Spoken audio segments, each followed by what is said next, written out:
তারাপীঠ এমন একটি রহস্যময় মন্দির যাকে ভারতের বৃহত্তম তন্ত্র সাধনার কেন্দ্র হিসেবে বিবেচনা করা হয়। কথিত আছে যে এই পবিত্র স্থানে ভগবান রামও এসেছিলেন। কিন্তু কেন? এর থেকেও সবচেয়ে বড় রহস্য, কেন মা তারাকে খাবার দেওয়ার আগে তার সবচেয়ে প্রিয় ভক্তকে খাবার দেওয়া হয়। আজকের এই ভিডিওতে আপনাদের ভারতের প্রাচীনতম তারাপীঠ মন্দিরের কিছু রহস্যের কথা বলবো, যার মাধ্যমে আপনারা মা তারার অলৌকিক কিছু গল্প জানতে পারবেন। তাই তারাপীঠ মন্দিরের অলৌকিক রহস্য যদি আপনারা জানতে চান, তাহলে আজকের এই ভিডিওটি অবশ্যই সম্পূর্ণ দেখেন।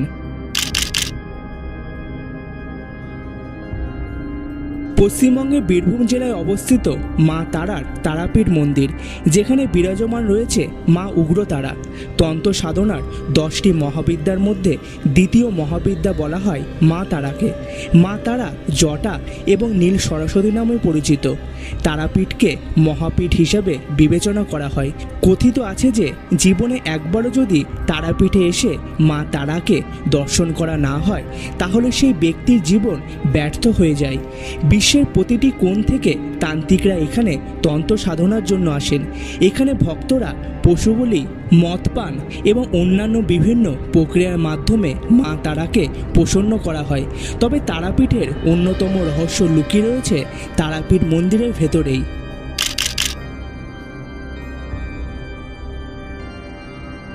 সাধারণ আটচালার এই মন্দির দেখতে যতটা সাধারণ ততটা সাধারণ নয়। এই মন্দিরের উত্তর দিকে কুরুক্ষেত্রের যুদ্ধের ঘটনা, পিতামহ ভীষ্মের তীরের বিছানা এবং আরও অনেক সুন্দর কারুকার্য রয়েছে। মন্দিরের গর্ভগৃহে মা তারার শিলামূর্তি ঢাকা রয়েছে একটি পর্দা দিয়ে, যে পর্দাকে মাতৃরূপের প্রতীক হিসাবে বিবেচনা করা হয়। মা তারা এখানে চতুর্ভুজা এবং মুন্ডমালা পরিধান করেন এবং মা তারার কপালে একটি বিশেষ ধরনের সিঁদুরের তিলক লাগানো হয় এবং সেই সিঁদুরের তিলক নেওয়ার জন্য ভক্তরা ভিড় করেন, কারণ বিশ্বাস করা হয় যে এই সিঁদুরের মধ্যে মা তারার আশীর্বাদ রয়েছে। তারাপীঠ মন্দিরে মহাদেব চন্দ্রচূড় রূপে পূজিত হন এবং কৌশিকী অমাবস্যার দিন বেশিরভাগ ভক্ত তারাপীঠ মন্দিরে আসেন। কিন্তু প্রভু শ্রীরাম কেন তারাপীঠ মন্দিরে এসেছিলেন? তার সাথে লুকিয়ে রয়েছে কোন রহস্য?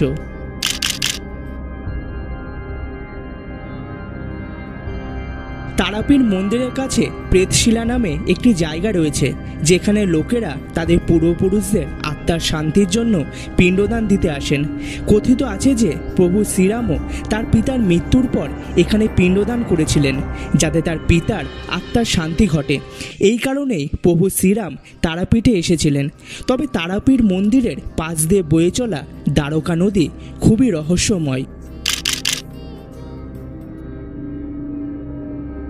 তারাপীঠ মন্দিরের পাশ দিয়ে দ্বারকা নদী প্রবাহিত হয়, কিন্তু সমস্ত নদী উত্তর থেকে দক্ষিণে প্রবাহিত হলেও দ্বারকা নদী আশ্চর্যজনকভাবে দক্ষিণ থেকে উত্তরে প্রবাহিত হয়। দ্বারকা নদী এবং কাশীর গঙ্গা, এই দুটি নদীই রয়েছে যেটা দক্ষিণ থেকে উত্তরে প্রবাহিত হয়। কিন্তু মা তারাকে কেন মহাদেবের মা হিসাবে গণ্য করা হয়?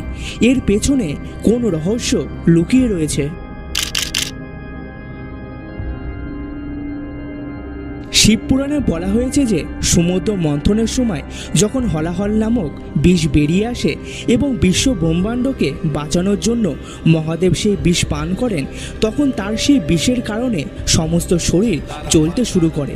আর তখনই মাতা পার্বতী মা তারার রূপ ধারণ করে মহাদেবকে ছোট শিশুরূপে কোলে নিয়ে তাকে তার স্তন পান করান। এর ফলে মহাদেব আবার স্বাভাবিক হয়ে ওঠেন। এই কারণে মা তারাকে মহাদেবের